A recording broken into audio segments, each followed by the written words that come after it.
give everyone who spoke a round of applause.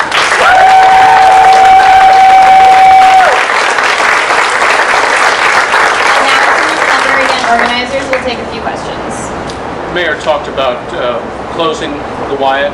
Is that practical? Is it doable? I mean, is there a plan? So we at Never Again believe that it is possible for the state to take action to end the violence that's happening right in our back door. The Wyatt Detention Center is a creature of state statute. It exists as a legal entity through state law.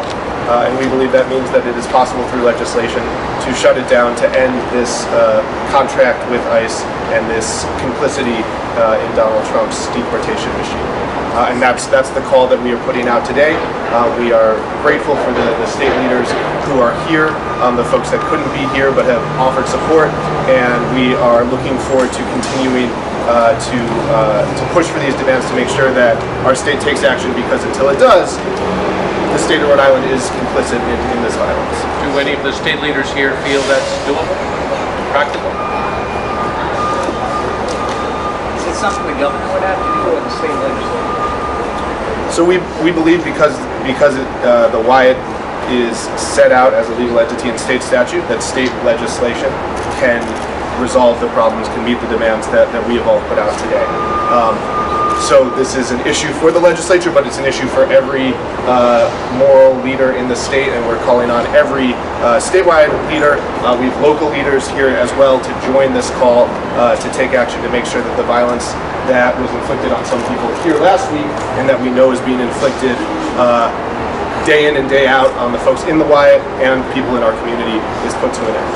So there's documentation showing that Warden Martin is authorized to show the prison to Corrections Corporation of America and other private prison corporations, as well as a lien placed on the Wyatt by a bank up in Boston.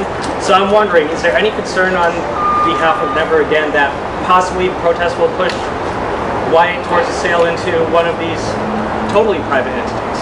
So that's why in the demands that we are making today, that we've been articulating since last week, it is for the state to shut down the Wyatt, and also to pass legislation that they have passed in New York and Illinois and states across the country to ban the operation of private prisons in Rhode Island. Again, it's something that is being done across the country. It's time for our state leaders to step up and do the same.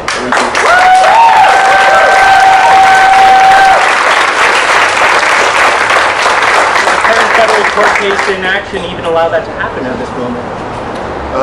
We believe that the state should be stepping up, and by doing so, we're also going to be putting pressure on the investors that, as you say, are also a big piece of why this is happening. Thank you so much, everyone, for being here. Why was the driver never charged with a crime? And why should we believe that the state and local police are supposed to investigate when they did nothing and not see the crime?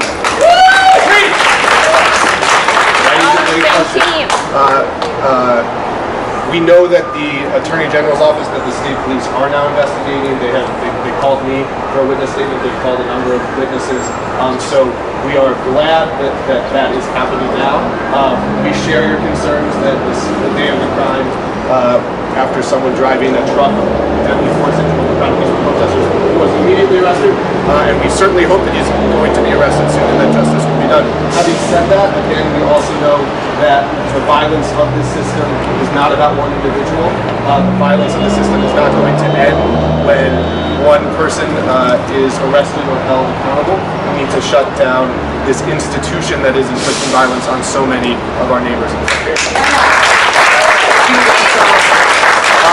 We're going to keep organizing, so everyone here, you're going to keep hearing calls for action, and we look forward to continuing to work with all of you. Thank you.